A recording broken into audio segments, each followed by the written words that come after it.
Welcome to another episode of The Real Podcast with Eric Latchall and Nico Del Giorno. Today we have an awesome guest with us, Isaac Spearman, who's been doing some real estate for quite some time, does some awesome stuff in our area and outside of our area, and we're going to hear a lot about what he has to say today.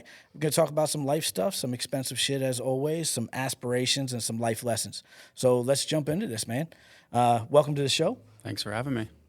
Just give us a little bit of information about yourself as we dive into this today. So I'm Isaac Spearman. I'm 30 years old. I grew up here in York, just a good old York County boy.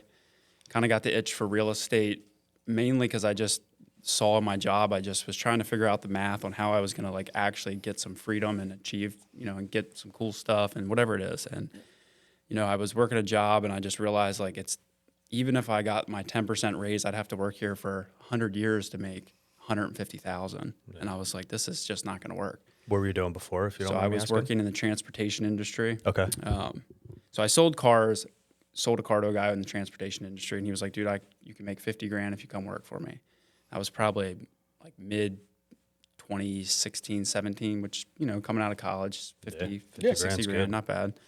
And obviously way before inflation went crazy here, but so I took that job because selling cars as a young adult that looks like a child is very hard. I don't know if you guys ever sold Been there, cars. done that. Yep. And I was selling Jeeps and stuff, and it was a small dealership. It wasn't a Toyota. We were selling 100. We were selling maybe 30 cars a month. So you present that, and it's like, yeah, the payment. You just spent 20 minutes with this couple talking about we're looking to spend $400 a month, and you they think you're on your side. You go back to the manager, you come out, and you're like, it's going to be $999 a month. And they look at you like, that's not what we talked about. We didn't say anything close to that. So, obviously that's kind of where I got my sales itch that I thought I hated it. I thought everyone was a piece of crap there. And now looking back, it was, a blessing to have that as a foundational job. But so I got in the transportation business and I pretty much managed the drivers. I was almost like a dispatcher manager. And, I got this job offer to go out to Phoenixville for the same company. It was going to be from 50 to, I was going to make 80, and which was like, wow. But up that way, I was going to say, but I had already owned a house here. I was either engaged or married, had 2 dogs. I was like, this just isn't going to work. Sure.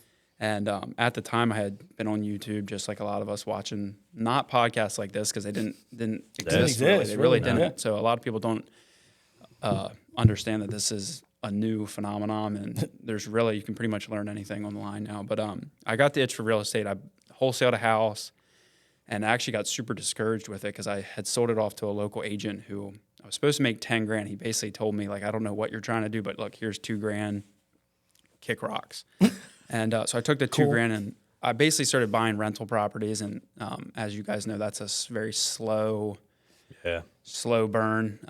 It's especially single family side. If so it's something I believe in. That's pretty much my business now, but it's very slow. So I couldn't ever figure out how I was going to get out of it. And that's when I took a job as an acquisition guy at a wholesaling company. And really from there, it's history. Yeah. Nice. And, for me, I would say selling cars, I sold cars at Harrisburg Hyundai back in the day. And I was like the young guy. Everybody else was been there for a minute.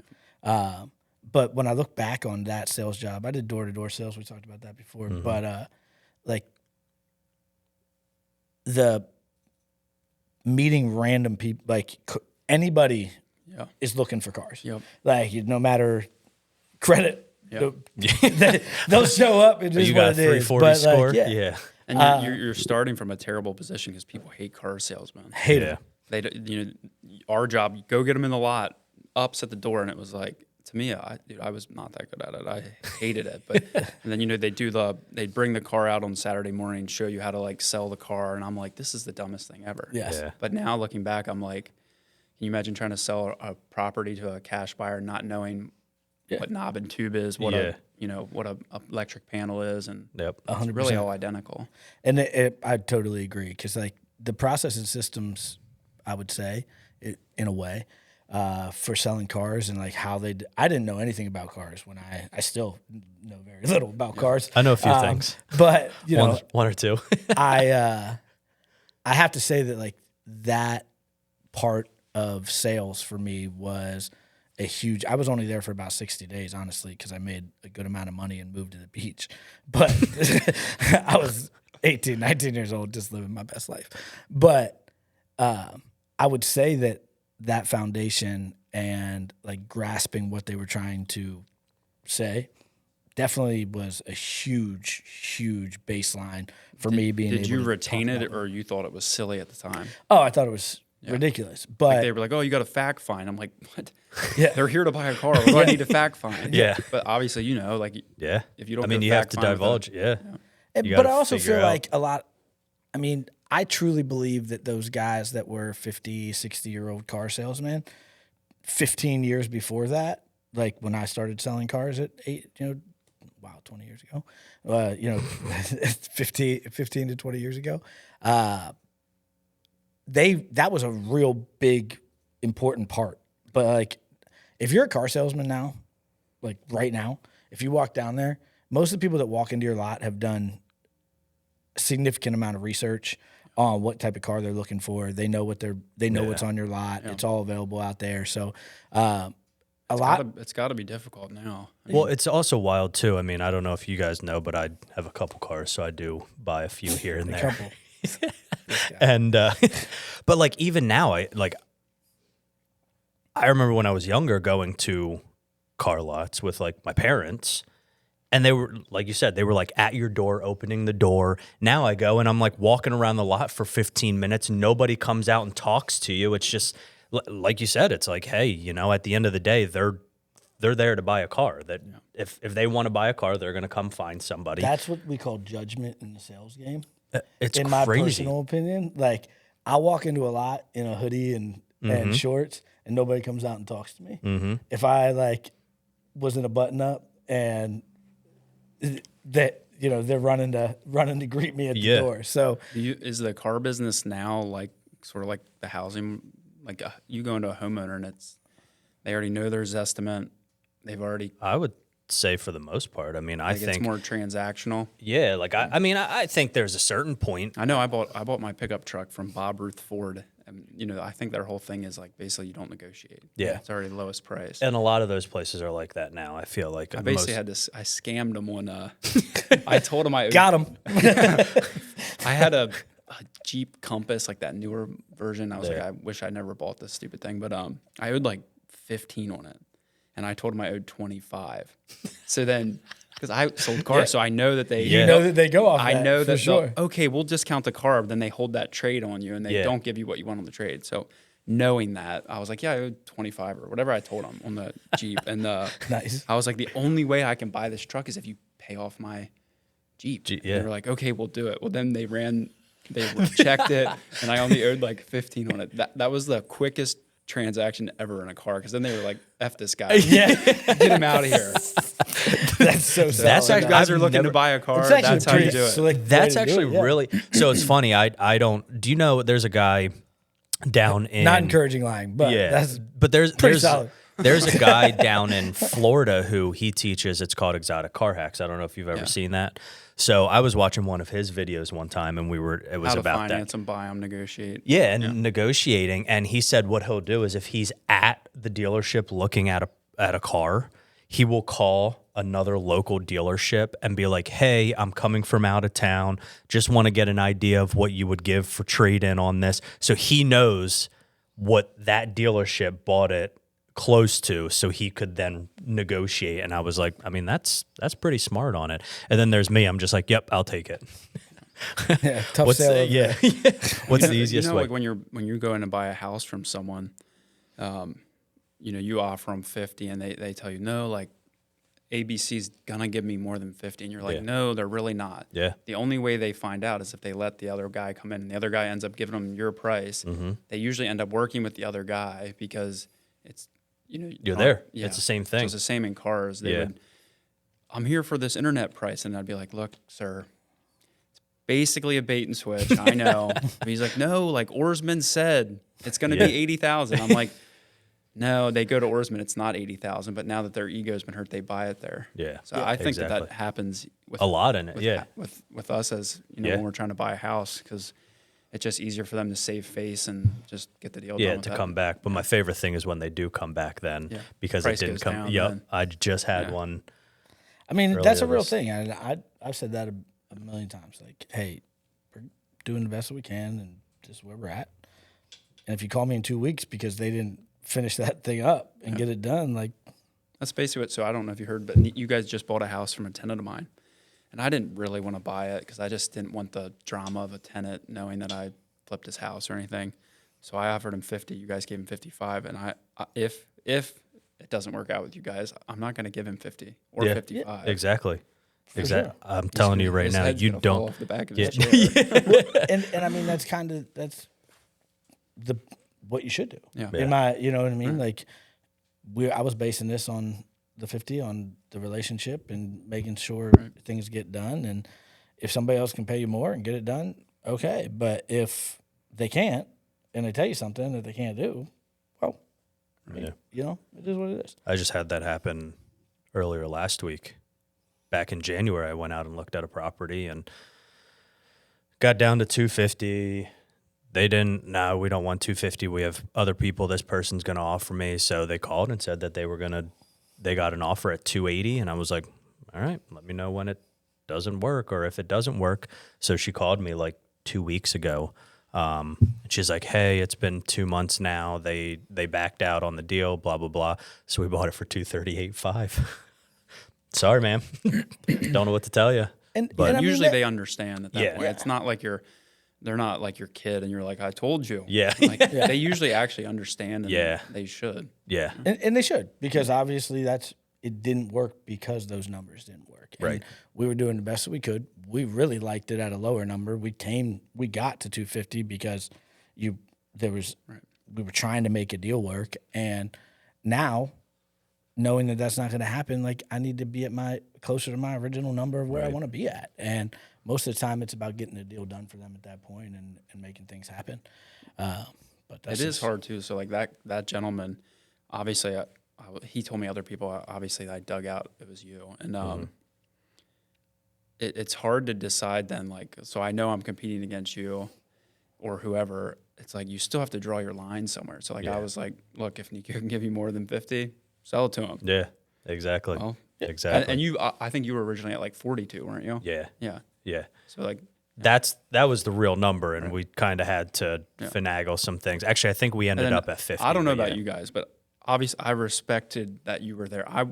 There's other people even locally that will go in and say numbers like, well, That that's are absurd. Yeah, absurd. So I got to Absolutely respect insane. for you guys. I'm not going to be in there like, look, I know he's at 42 because I already went way high at 50. Yeah. I'm like, you know, if he comes back, just call me. And like, I just backed Yeah. off out of respect for the next guy. And I think that there's a lot of people in the industry, especially locally, that like if the deal's not a deal, don't lock it up. Yeah. Like I understand, like we're in the business and there's a fail rate, and Right. but like, But if you know it's 50% not. of your contracts are failing, come on. Yeah. One Exactly. 100% agree. And I would say that there is a lot of individuals that get in. We were just talking about this with Dane, like the entry level to get into this business So low. is literally nothing. It's so like minimal. It's like the best thing, but then once you're at like our level, it almost you just wanna it's detrimental. Yeah. Because you're at that point, you're really spending 25% of your time trying to navigate other people's inexperience and just almost lies Yeah. about what the situation's going on. So that's a struggle in our business across the board, and I feel like there's a lot of individuals that, especially over the last 2 years, I feel like that some of them have. 2023 was difficult for most real estate people, you know, in general, from agents to wholesalers to Flippers, flippers everybody. to whatever. Almost everyone had a tough 23. But having to spend so much time navigating poor information, it really shows you how elementary and how irresponsible some individuals, like it's not a professional decision to go out and Had I been one of those wholesalers and spoke to Tim and said, "Yeah, I'll give you 75," I would have ruined the deal. For everyone involved because absolutely, even Tim, he wouldn't have sold his house because. And you guys, there's a deal floating around on George Street. I don't know if it's like a multi-unit. And every wholesaler has shared to me. I'm like, guys, I've already negotiated with this seller directly. Like I had him shake my hand at like 200. Now you guys are wholesaling to me for 400. So I call him back and he's like, they're going to give me 350. And I'm like, no, they're not. And like, I try my best to like, not be like, no, they're just wholesalers. Cause I don't really know who they are. But now he has in his head 350. So Tim would have in his head, or the seller would have in his head 75. He ended up losing the house. Yeah. Well, even that one perfect example, like with that is I know when I discussed it with him, and I told him, my original number was at like 42, and then I think I ended up getting up to like 50 or 52, somewhere in between there, to get the deal done. And he's like, well, I could have sold it to somebody else for higher. They were going to give me 89, but here it was like FHA financing. Like, no, that wasn't going to go through. I mean, it just doesn't work like that. And I think the hardest thing too is when you do have when you're in the business, and I'm still 4 years into it, so I haven't been in it as long as you, but like, even for me, I think one of the hardest things, kind of like what you touched on and mentioned, is like going to these appointments and talking to people and knowing that like, hey, the number is XYZ. And they're like, oh, well, this, like, not being able to literally be like that they're not going to close on that. That is not the number. You don't have enough time that one appointment's not enough time to build enough rapport with that person. You need multiple appointments, but you don't have multiple appointments because I'm coming in behind you.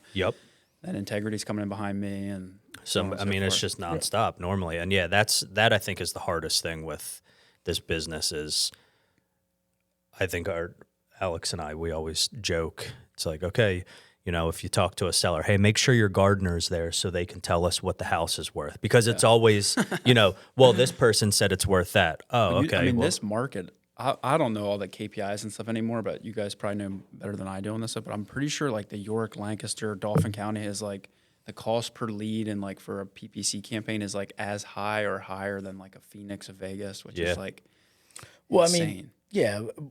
And part of that comes down to parcels. You know what I mean? Like we're dealing with like 800,000 parcels in 6 counties that we operate in. And I mean, you look at a Phoenix or a Vegas or, one of those areas, there's more businesses that are doing it, but the amount of people in Houston, Phoenix, like. So I only operate basically in York. And the guy who was up in town with me the other day, he was asking like, well, what's the population here? And I like looked it up. I think it's like 40,000 people in the city. And he's like, what? And I'm like, he was coming from Dallas. He's like, there's 1.8 million or 4 million. Yeah. That's crazy. Just in Dallas proper. Yeah. Have you guys thought about taking the model into like larger cities? I think everybody thinks about it once you start to get to, the amount of individuals we have on staff and looking at some of the other areas in competition that is out there. I mean, we have a very competitive market at the end of the day. Like, and on top of that, you have people that aren't just fly-by-night companies. Like, there has been quite a few guys and people and whoever that are in this game that know what they're talking about. And then you have another whole stack of individuals that don't. But as the competition rises, and I would say this is for every situation, including business, like as competition rises, so does the level of expertise and like everybody around them, because you have to be able to compete.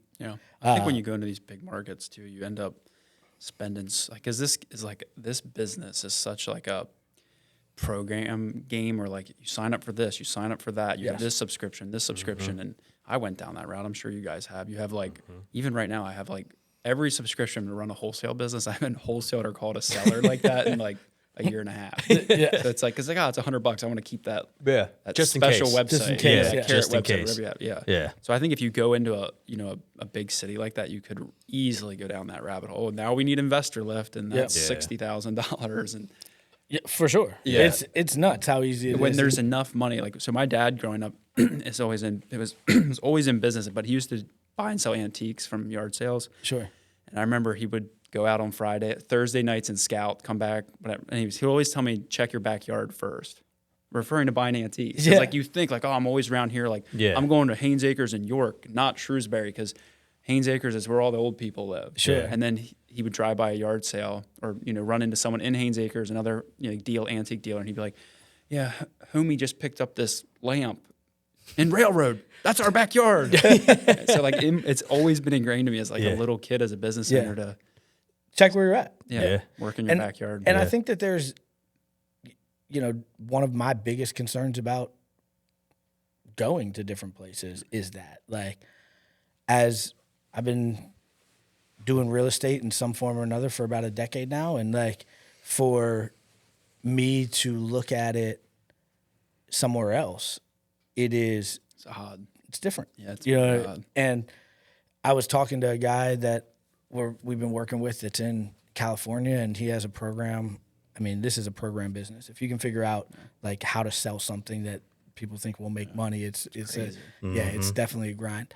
But he was looking at our properties on Google Maps, and then he was comparing it to like some other states, and we were talking on the phone. He was like, "You guys have like normal homes," and that like, and I was like, probably referring to like the colonial style houses. Yeah, exactly. You know, and then he was like, "We go to some of these other states, and we're pitching this, and these houses are like crazy looking, and odd, and like you get deserts, and how everything's built. It's hard to tell deterioration, and a lot of people are blown away by like our row home style city house. It's hilarious because like that's normal to us. Very normal. Yeah, we're like, what? That's like, I don't call them. They call them townhomes. I don't call them that, but like I'm like, that's not a townhome. No, that 5-1 is not a townhome. But yeah, it's so true. But yeah, so that is a interesting perspective too from someone that's across the country of how different our housing is, and what it makes me think of when I'm thinking about going to another market or doing something else, is that understanding what that cost is and how, like, because that took a long time. Like that took me years to be able to drive through a neighborhood and be able to hit an ARV. You and I have, I think, talked about like Harrisburg. I can't even like comprehend. I go up there and I'm like, oh yeah, it's not like I'm not scared of like, oh, Ellis and like any of that. It's not that. I'm just like, where the hell am I? Yes, it's different. Like York, I can close my eyes and figure it out. Like if someone says like that house, I knew it was a semi-detached house, and the guy didn't. He just told me what street it was and the house number. Yeah, like that's how. Yeah, quick. Was it semi-detached? Yeah, it's semi-detached. And that's, I mean, I grew up in the Harrisburg area, so I have a little bit better eyes down there in Dauphin County, and like graduated from Middletown, so it's like a little bit more home to me, but not when I was doing real estate. I know where I'm at down there, but it's still a different, like when I think about deals we've done in Maryland, or deals we've done in other places that aren't very familiar to me. If you tell me York, Adams, Dauphin, Cumberland County, like those four, even Lancaster County a little bit, Lebanon not as much, but I can, as soon as I know the school district, I can have a better idea of what we're looking at, and to try to go learn that in a 3 million population area. It almost seems foolish. To do. The time would just be and you have to have, in my opinion, for me, the way I've learned was having boots on the ground. So you'd have to be there for a significant amount of time. And you guys are connected to a lot of other people nationwide, like I am. It seems like the successful wholesalers, flippers, whatever you want to call them, investors, usually have some sort of operation. There's very few people I know that run the virtual business. And if they are running that virtual business, they usually have some other auxiliary business. And what they're showing on the internet may not be quite what they're. And a lot of what that income is I've looked into it is that they have, I mean, they're literally just training and coaching on a virtual business. Right. People then they have a call center, and then their students go to their call center, buy their leads, and it's a whole ecosystem. It's a whole way to cash flow. So that was a lot about our business. Just jumped into that right away.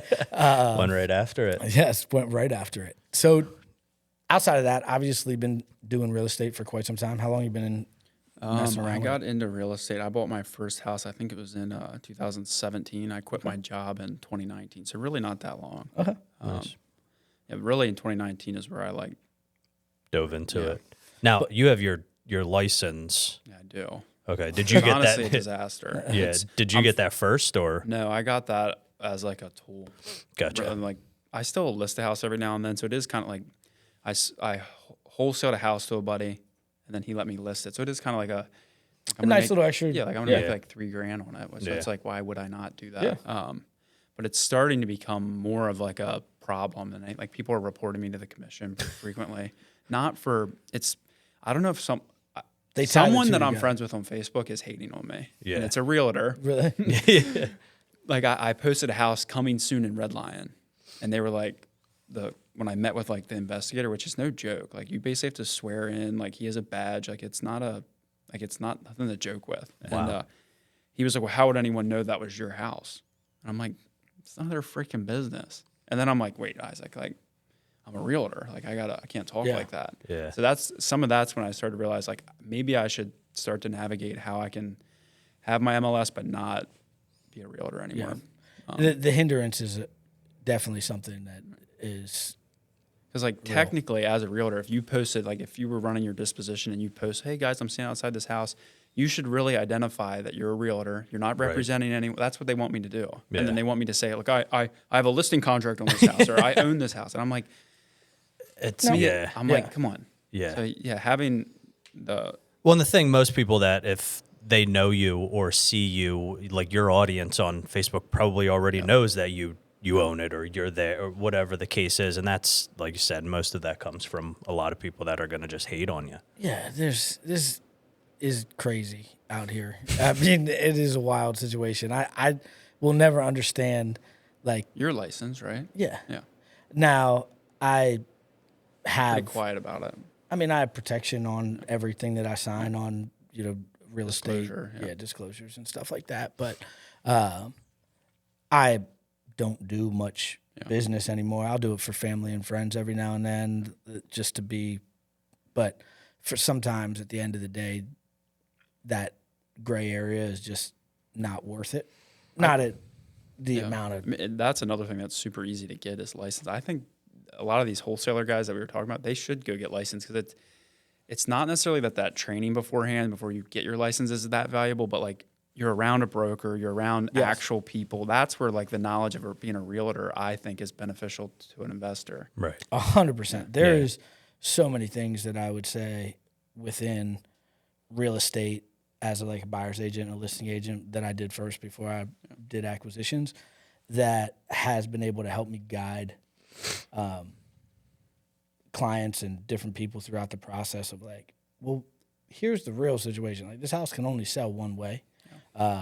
And have that knowledge because I feel that in a lot of situations, these guys are out there just throwing numbers around and they don't really have the information to be able to solve some of the objections. And some of that would come with just the basic knowledge of becoming an agent. Yeah. They do steal from us though. They make us sign up for subscriptions that are it's terrible. It's terrible. You have to have this special lockbox that's $9,000. Yeah, whatever. It's stupid. Then you have to have the app on your phone. Yeah, you gotta use we don't ever look at those houses. It's got Century. Nope, we're good.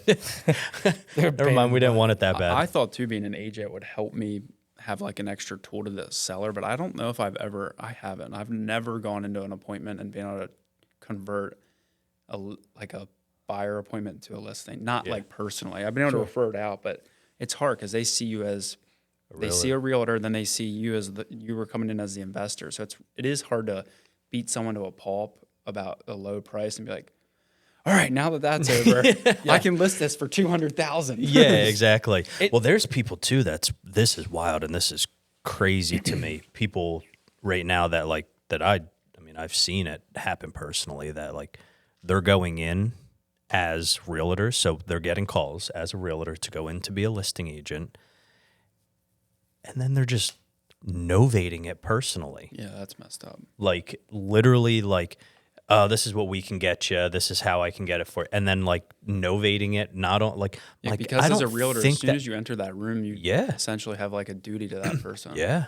And I've seen it happen a couple times. And there's parts of that though that I mean, it really depends on the person's situation. Like if you're showing up as a realtor and you are translating that straight into a novation, like that's not the way not operating in the best interest of your client.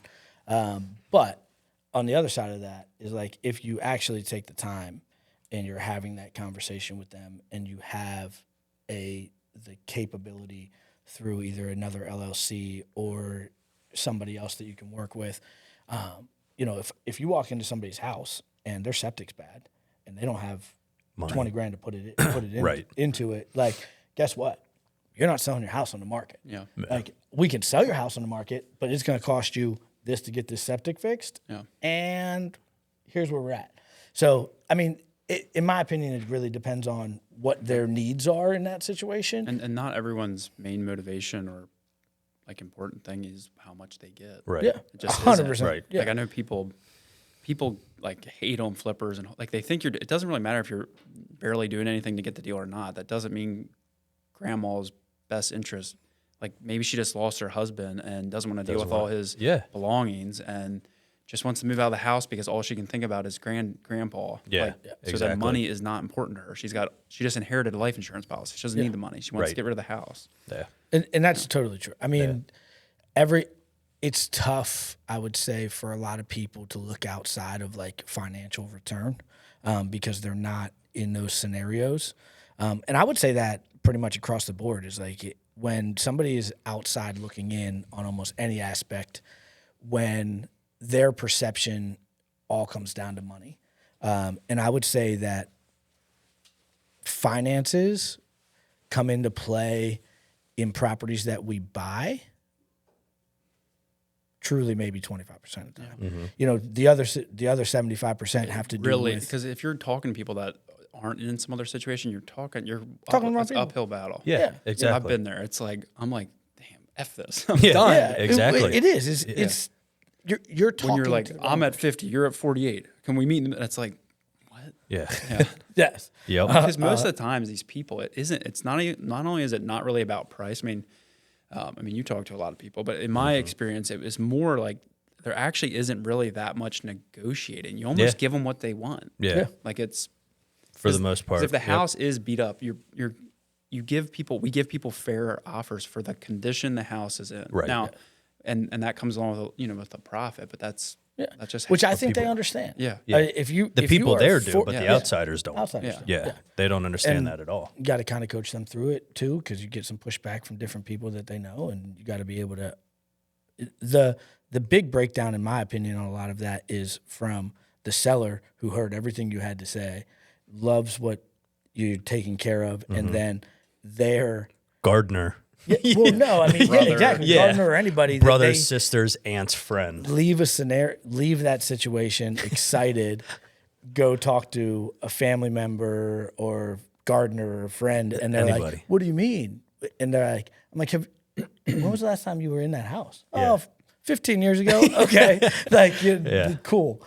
So it's definitely a difficult challenge with looking at every transaction financially, and if you do, and that's what you think is going to make deals happen, I'd say probably not going to happen too often. Right.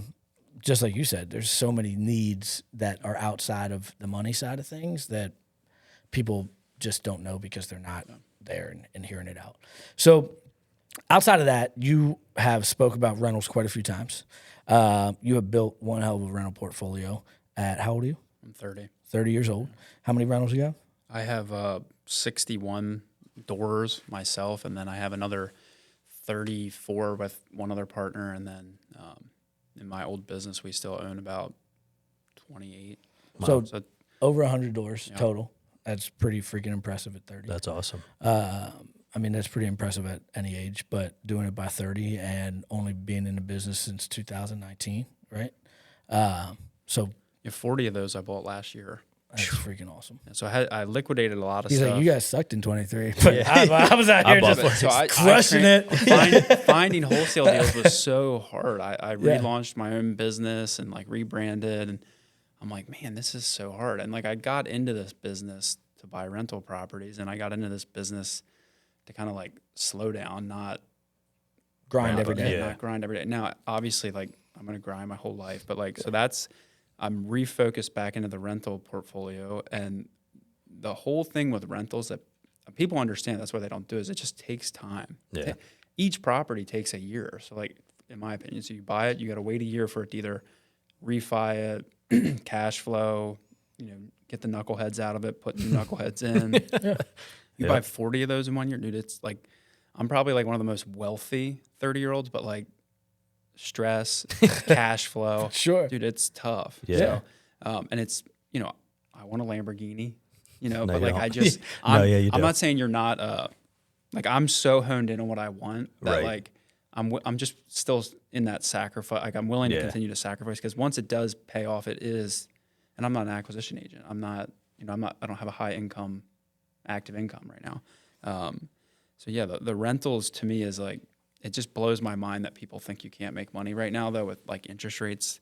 It's just crazy. Yeah. If you look at the past 50 years, interest rates have not, this is like, This is normal. This is normal. good. Yeah. Actually, this is good. Yeah. Honestly, when they spiked, my dad was like, we were talking about it, and he was like, I bought my first house out of the Army at 17%. And that was good. That was good back then. That's They were like, VA damn, loan. 17%. Because we have such this instant gratification in our culture, Yes. though. We want it now. Right. And you do need it now because you need to pay your bills. Like, luckily, I have a wife who holds the fort down and has an income. Yeah. Now, she makes less than 90,000, so it's not like something crazy, but it's enough to. Yeah, York County, man, Yeah. like that's good money. Right. So, and like my net worth is probably like 3.5 million. Sure. Yeah. Now, obviously, means basically nothing, but I'm just sitting on the stuff, dumping everything I have back into it, and I mean, I'm still refining stuff with today's interest rates and making 40 grand, 50 grand on top of my rehab. So it's if you can get through that, it's really not that bad. Yeah. And so just people that are wondering, when you jump into that and you're doing all those rentals, what setup do you usually use? Are you 30-year, 15-year? What's the goal to where you can I always get? try to, from the start, I use cash. So I borrow private money for 100% of the purchase. Normally I pay the closing costs, but then the rehab, that's where that's why you have to have an income. Like this business isn't for, this isn't some get rich quick thing. Like you need to have 20, 30 grand set aside. That is just play money Just for the that. business. Yep. Yeah. Yep. So I'll finance then the rehabs myself, and then I'll refi them. I try to get a profit off them. Usually I do if you're buying it right. But I'm also trying to only buy like 3 units and up. Yeah. Which is really, that's where you win, because it's not about the rental income, but like everything else it's just bigger. You're just playing at a higher level. Mm-hmm. And then I'm just refining them with local banks right now, 5-year term, 20-year AM, 25-year AM if they'll give it. And I'm trying to work with credit unions just because What's cash flow look on a 5-year term? Like on average. Most of my stuff's cash flow is like $200 to $500 a door. And that's what I want people to hear, is that like the goal is not now. Yeah. Like and like that $200 or $100 a door. Yeah. When you only have 2, that sucks. That's $200 a month. Yeah. You buy 60. Changes the game. Yeah, exactly. sure. Well, and that's what a lot of the people don't understand too. Like, it's good you said it. It's good you bringing it up, because I don't think we've actually really talked too much on here about rentals, where they think, like you said, like, the amount of times that I see on Facebook when people post a rental and it's, $1,800, $1,900, $1,500, and people rip on investors about, I can get a mortgage for that, or if I was deal with that all the time. and it's like, but you don't, like, you're bleeding Get a these real people job. dry. I'm Yeah. like, You're wish I bleeding did. these people. Yeah, seriously, exactly. It's you like probably make more than me. we wish, because they don't understand that there's all of those things involved, and like, who's answering the phone when, knucklehead one. So many people want to buy houses. Renting it, there's nothing wrong with that. Like you have no liability. Us as a landlord take on all of it. And I know there are some idiot landlords out there, but Sure. like, people don't understand it. So not that any of my tenants are probably watching this, but if they are, like I stress out so bad. If they text me and there's something like, I'm like, oh, like you can ask my wife. Like I wake up in the middle of the night. I'm like, no, like he said that the filter, like he say he doesn't have pressure in his sink. Like all it is the filter. I'm like, I got to get there tomorrow. Yeah. Like, so like we care. Like I'm trying to provide a clean, safe place and get rich at the same time. And I tell all my tenants when I place them, like, look, just so you know, I do this to make money. Yeah. Don't play no games. I won't play no games with you. I'll be here the next day to fix your repairs. Yep. Don't pay me rent. Like you're out. Yeah. Which is a Good way very to do it. fair Right. way to run a business. You know what I mean? This is a business for profit. Yes. Yeah. And But I'm also going to service Right. the individuals that are doing business with me the right way. the thing that I'm running into with my tenants too is like I'm not like becoming friends with them, but like you guys buy a house from like the landlord and it's like he's like, you're not going to kick him out, are you? If someone buys one of my rentals, do whatever the hell you want. But like I'm getting to that point. I'm trying to be very Sometimes. Yes. like I think I'm like no, Mr. no, I'm not gonna at all. increase And- rent. Now I have a few and I'm like, man, I can't increase Delora's rent. She's paying $700, and then I see someone. You know, I sold this guy a property on Persian Avenue, and he's got it up for rent for $1,300. I'm like, Erica, how much does Dolores pay? $700. I'm like, what? So that's the hard part. I mean, it's still a very active business where it's not just a buy, give them the property management, and then you sit back on the beach and drink your, Whatever. Do you self-manage everything, right? Yeah, right now I'm self-managing everything, and I think that's so important for you. Just like if you don't know what an electric panel is, you're going to learn. Like you don't need to know how to fix a toilet or fix that stuff, but like just being in the business and like learning the lingo and like how to deal with someone that like, I guess if you had kids, and it's not that kids lie to you, but like your kid story tells you, and your tenants do the same thing. Like so you need to learn how to. You're negotiating with them. Yeah. I can't pay to the 6th. And then you're like, okay, that's fine. Yeah. Now it's the 10th, and you're like, you And have then to the make that next month is decision. the You same evict, thing. you not like. That's a valuable skill because then when you do pass it on to a property manager, You know what's going on. Yeah, And you can Exactly. you can have an understanding of those situations, and it's huge. I mean, that's a lot of properties to self-manage, but like I'm at the point where I'm like, it's became a problem now because Sure. once you hit like 50 units, like I'm always like telling people like you don't have to wake up in the middle of the night fix it, but now I'm getting to the point where like it's pretty much weekly or daily that I'm getting some sort of maintenance complaint call, and like I just don't have time for it. Like and I try to remember like why I got into the business, and it was like to create time, not like create a job, and like so I just try to always remind myself of that stuff, and so I'm close, but it's hard because like in York there's not like we're not in a million population where there's killer property managers, and Most of them that aren't is that a good around that is here. a level of skill that I believe in our area has not really figured out the highest professional. because you have the property managers who own their own stuff who it's like I don't know if I want them to manage my stuff because are they going to take my tenants, are they going to that, and I don't know if that happens, but like it could. Sure. Then you have the people that you're like, I like these guys because they don't own any properties, they're not going to steal any of my business, but it's like, dude, they don't know anything. About And when you've been on the ground floor Yeah. for so long doing it, your knowledge should not supersede somebody that you're handing off that many units to. Right. Like that just wouldn't make sense. I wouldn't feel comfortable. I'm gonna actually try to start not teaching necessarily, but like I want people that want to get into this business buy a rental property because I think that eliminates some of that goofy wholesaler. Because they actually like, there's a difference between like I just spoke at the Lancaster meetup, and basically all I spoke about was like we're investors. Like that's a serious thing to call yourself. Oh, I'm an investor. Like be one then. Like you got to learn how to like actually invest, not just be some goofy guy that's in real estate. So I think it's important for people that want to get into this business or who are in this business to actually like understand that you are an investor. Even if you're a wholesaler, you're an investor, and like act like one, be one. Right. Carry yourself with the level of professionalism that you should. Right, And that like, comes along with that. Like I mean, that's like a big term, an investor. It's like, For sure. but that's also important. Like in the rental thing, it's important to remember, like you're investing. You're not, spending money to get a return as like a job. It is an investment. It's a long-term investment. Like it's 100%. So obviously that's affected your life, being able to, I mean, these are decisions that you made for the future. Yeah. I know you said you were married. Do you have any kids? What's I up? do. I have a 2.5-year-old little girl. Okay. Congratulations. And my wife is actually pregnant now. Nice. Oh, Congratulations. It's another girl. When'd she do? So you're having three is what you're saying? Yeah, I'm going to try. Yeah. She's like, you're going to have to get like snipped. And I'm like, no, that's unhealthy. I'm not doing that. Really, I just want A boy. a boy. Yeah. Don't we all? Yeah, though? she's doing July. So I'm trying to, my next goal, my rental income's like right around like probably $60,000 a month right now. So about half that is really what I make a month on it. It's $30,000. But I'm trying to get to where like she can like exit her job. She still works full time. Sure. So it's and she's a woman. So like What's that number look like for you? to like get her out? Doors or dollars? I just need to feel get what like? I have stable, but I have this itch problem where like I come home and I'm like, babe, I bought another one. Or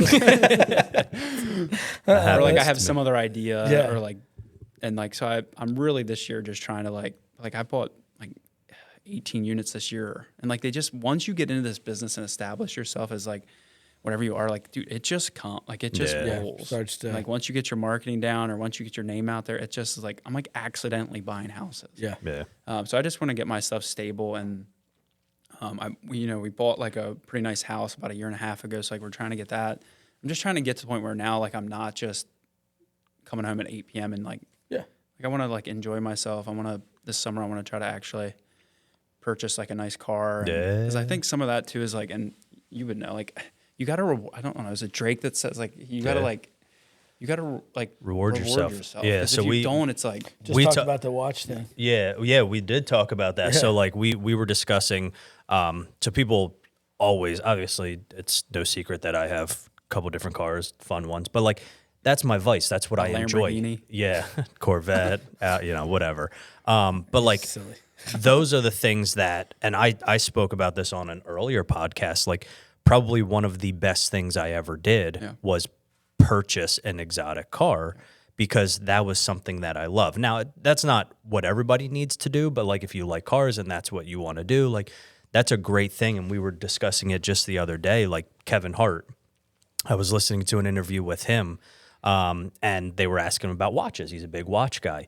And it said that he said that people always ask him like, why do you buy such expensive watches? Like, yes, we understand you have money, but like, do you really need to flaunt it? And he's like, I'm not flaunting it. What it is it's time. So my time is valuable. It's the things that I've done to put into the work that I'm doing to be able to afford the things that I want. And he said every time he achieves something, he'll buy a watch to commemorate that time. So, they asked him, oh, what about the watch? And he said, oh, this was, because we had our 80 millionth subscriber review on his podcast and then renewed it. So he bought that. So like that I think is the difference. It's not like, yes, I love my cars and I enjoy them. You're still a normal person with limiting beliefs and all that. And right. Like, here, check this out.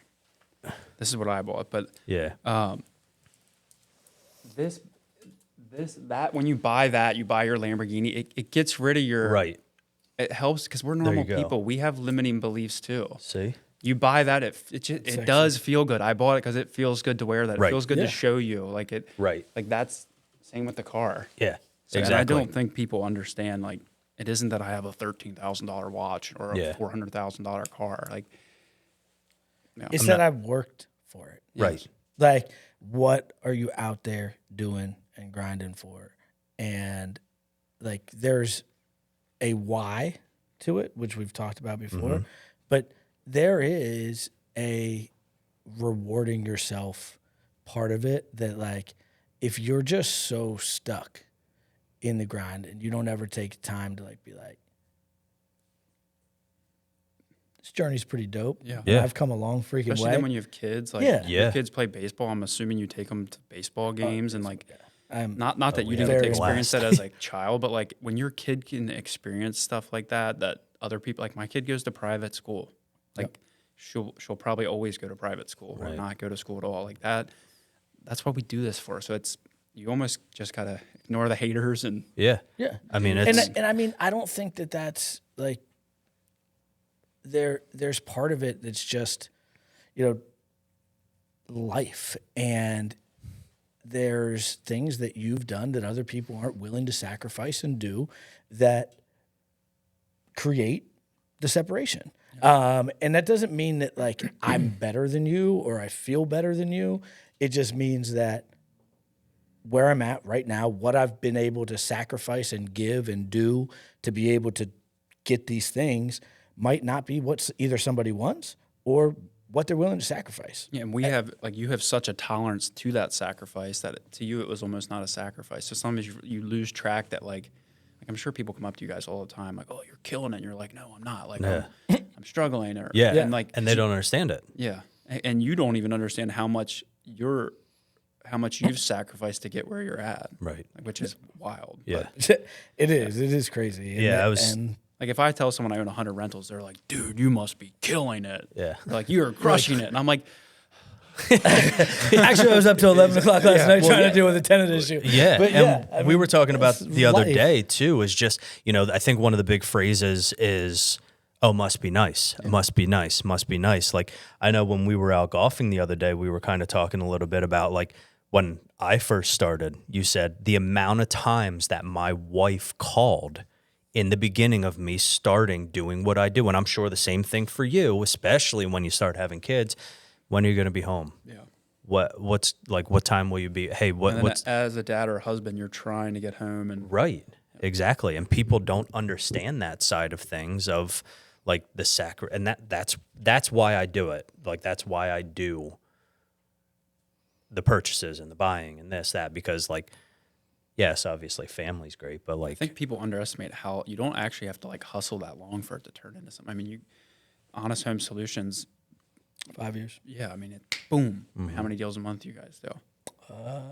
12 to 15. I mean, it's a healthy. I mean, I own a business doing 12 deals a month, so I know what that like. That's a nice lifestyle for every person that works at the business. Right. For sure.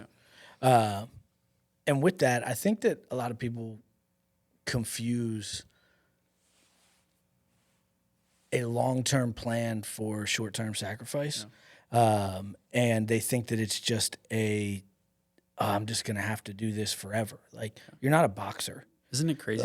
Like 5 years, that's like nothing. Nothing. Yeah. Nothing in this span of life. That's my dad used to always tell me, oh, you got to be willing to eat fish head and rice for 5 years. And I'm like, and like, if you have a business, it's going to suffer for 5 years. And what he was trying to say is like, just be patient. It's going to take 5 years. And then you look back and it's like, now we're in an office. We're not operating out of here. And this has happened. And we did this amount of transactions. And I have a Lamborghini. And like, it's like freaking wild. It is crazy to look back 5 years. And commitment and dedication and what that looks like is, in my opinion, a true wake up every morning, give 100%, and not know where the finish line is. And we've talked about that before, is that's the hardest thing to do in life in general, because you don't know when. Yep. But in most times in this country, most people aren't willing to do that because everybody wants instant gratification.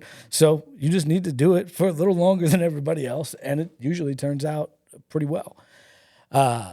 So with that, let's go through this thing. We've talked about real estate a lot.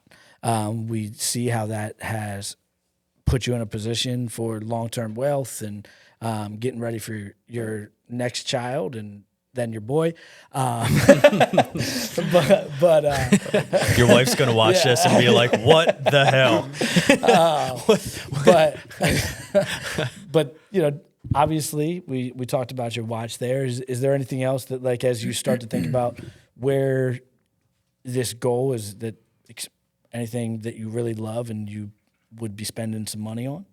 Some fun things you like to play with? I'm really like, I'm trying to get out of the hustle, but like I really just, when you have a kid, like it blows my mind. Like, it's like crazy. But so I'm really just trying to establish that. So like I bought like some cabins, I have a beach house, I have my nice house. All Airbnb type stuff. Yeah. And I want to have that way, you know, because I want to have that experience as like a family, because like they're two, like not that two's not like, she's just like, not just now, but like you can now have a conversation with them. When they get to like your kid's age, like that's where I want to like, you can actually get in the ocean with them and not have to like worry. I mean, still watch them, but like don't worry about them. Like they can swim, they can do they can actually board by themselves. They can actually mini golf. They get so like I'm really just trying to create a lifestyle now that's like exactly what I want. And I mean, I'd like to get a car and just be able to look at it. Yeah. People are like, what are you going to do with it? You can't drive around here. I'm like, I will look at it. Yeah, exactly. I would say on that side of things though, like, don't get excited about mini golfing with your kids for quite some time because they are the worst. I've talked to so many dads. I'm like, every time they hit the ball, they just run down the mini golf thing and they're in the way for everybody else. Yeah, so I'm side note out there. My business kind of went like this. So I'm now on the back. I'm like on my next, come up, and I want to be able to do what I want. I want to be able to vacation. I want to be able to go golf once a week. I want to be able to, get my wife out of her job and like all the things that we got into the business for. I'm basically, going into 2023, I was like, I can't do this alone. I need partners. And like so this is like, I'm almost like 1 year into the business again. It was like very Then you just fresh went like knee deep I just in went, it. You were like, all right, no, I'm doing it. Yeah, I was like, I'll borrow all I'm like, what's the worst that could happen? Honestly, you're right. They'll take the house. Yeah. You want to take my house? Go ahead. I have a mortgage and a second mortgage on it. Yep. But, no, in all seriousness, like, you just got to I just really was like, I'm going all in on this because I want what I was so close to all that stuff before that I didn't get to taste it. Like I didn't get to watch. I didn't get any of it. Mm-hmm. And so that's awesome. That's awesome. So that's your expensive shit. Yeah, I'm not.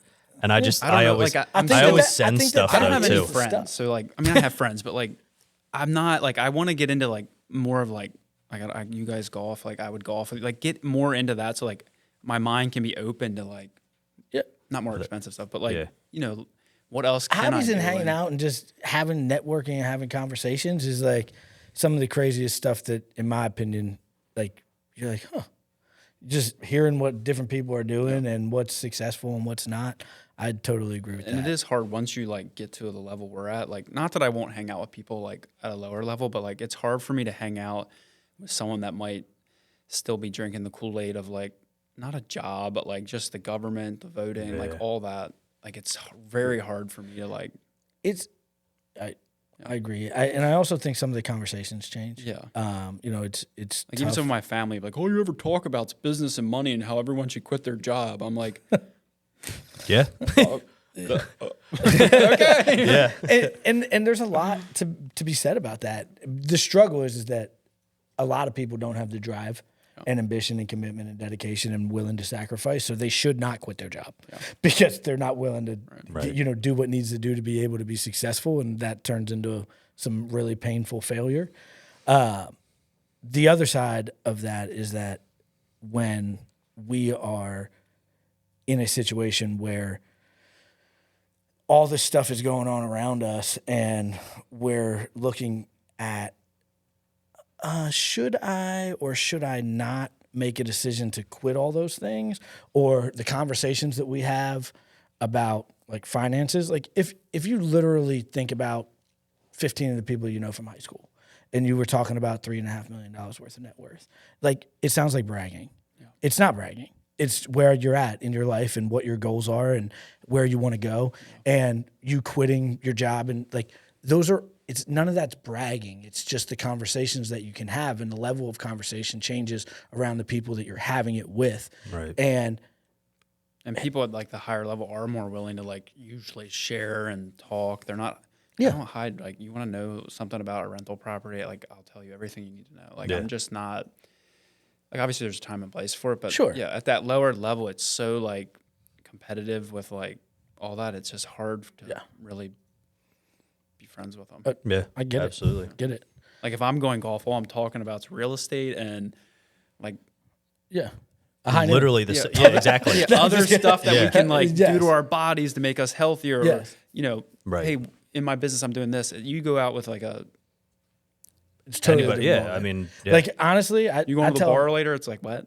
Yeah. No, and I tell them all the time, like it's crazy because I can go golf with one group of people that I know from like back in the day, and it's not that fun because everybody's like Getting drunk. I'm too competitive to just get banged up on a golf course, but that's why people go golfing. Some people, and then I hang out with other people that.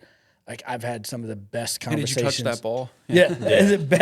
Well, yes, that too. But like also some of the best like business and dad conversations, like talking about your kids, and you might catch up with somebody every 4 months on a golf course and like hearing about how they're doing and what their kids are doing and that type of stuff. It's just a really cool experience if you're around those type of individuals and to change. So next would be aspirations, man. Like what are your where you're at? What's next 5 years look like for you? I actually think I'm going to sell everything. Wow. That went backwards. Not in 2 years, but like my big aspiration is like everyone wants to buy and hold this stuff, but like really the only way to make money in real estate is through appreciation. When you flip a house, you're forcing appreciation. Mm-hmm. Sure. Wholesaling is basically the same thing. And then obviously as a landlord, you sit on the property. It's not through the cash flow. And like something new that I've learned is like you got to sell one day. So like that's my biggest, like I'm trying to just navigate what that exit looks like because that's really where the, the wealth comes from. I'm not just going to cash out. It'll be some sort of finance term where like someone buys my whole portfolio. Where you can still... they give me a down payment. They give me 10%. It's better than ever earning. Obviously, you lose the tax benefits, but that's like the biggest thing I'm looking forward to. And so we're going to talk off air then, right? You want to do it now? I'm going to buy it. Do you want to leave any for your kids? That's a good question because like obviously I thought, not that I don't think a woman can be in real estate, but like I just think it's a man's sport, really. I don't know if that's appropriate to say, but in my opinion, that's fair. Hey, it is what it is. It's a real podcast. I think it's a man's sport, and I believe like if I had a son at like I wouldn't say at like 18 I'd kick him out, but like it's just different. Like I'm gonna hold my daughter's hand. It's way different until a man worthy of holding her hand holds her hand. My son, that's not the same case. So. I see them coming into it. That's why God's not giving you one. Yeah. He's like, nope. The one thing I will leave for them I think go ahead. is the beach house and the cabins. Yeah, that type of stuff. A bunch of utilities or dumpsters with utilities in the city. Yeah. I feel that. Understandable. And I totally agree with that. I've said it a million times. I only have boys. Yeah. And I was one boy out of 3 kids and the other 2 were sisters. And it's different. Yeah. Like it's way different. And part of that comes from the responsibility, in my opinion, like with raising 2 boys, that I need to make them like they need to learn strong men. Yeah. Like, and they need to be able to operate in a world that they have responsibilities as a provider, a protector, somebody that is caring and at the same time strong. Yeah. You know what I mean? Like, and the end of the day, those responsibilities for me, because I'm a man, fall on me. If I had a daughter, this is just how I feel because I don't have one, but if I had a daughter, like I don't know how to be a woman.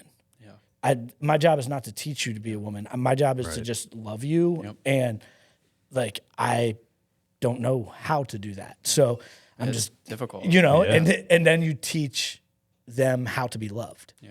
And what that should feel like, and those types of things, and as a dad, you have a daughter, right? The responsibility is different. It is very not like I'm not an aggressive person, but I have having a daughter now, just like my cussing and stuff. Like if I had a boy, because I have like a mouth that's just, a sailor. Yeah, just on accident. Actually, I'm not just like you've been crushing it today. Yeah, you've been doing really well. Yeah, it's not like a problem. But I'm just like if I had a son, I don't think that would even. It's like I don't want him to just grow up, be Joe Dirt. But like, with her, it's just very, very different. And I don't know all the tax implications of passing on property, but I think you lose some of them after a certain period. So like, I don't want to just hand off properties to them.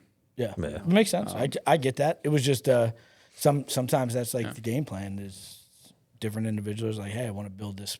Because you gotta at some point you go from like the 5 units and the 6 units to the 10 units, which that's basically like where I'm at now. Now I'm like, I just bought an 8 unit in Red Lion. I have another 10 and 12 unit in Red Lion. It's like I'm starting to escape that. At some point it has to go like regional and national because you're not going to find a 300 unit. Yeah. Then you here. Yeah. So but yeah, any legacy type property definitely going to leave behind. Like I don't know if you guys see, I bought that warehouse on Gas Avenue. I did. I saw. I didn't see that. CJ. I just got like approvals to put 12 I was trying to units figure in out. there. That's what I thought you were going to do with it. So a lot of people are trying to talk me out of it, but I'm like I'm like, what is the worst thing? Not much parking, right? There's no parking. Yeah, that's what I thought. Which in central business, you don't technically need parking, and like, Yeah. you know how many rentals like I own that have no parking? Like it's not. Yeah. It's city urban living. Yeah, agreed. They understand. I don't think that's. I just think, like the ones that they did on North George and stuff, those industrial warehouses that they, if you can figure out a way to get anything out of there where you could buy a lot or something, I feel like they went up based on the fact that they have like their own little private parking lot. Yeah. I don't know mean if it's on the top of the hill, on the right. and on the left. Yeah. So there's two, both of them. Yeah. There's like the Royal both Square in guys Central bought too, that though, garage behind the courthouse, and they said they'd rent me spaces, which I could bake into like the rent. And, Yeah. There's creative ways to Yeah, figure it out. 100%, without a doubt. But like something like that, I'd probably leave that. Yeah.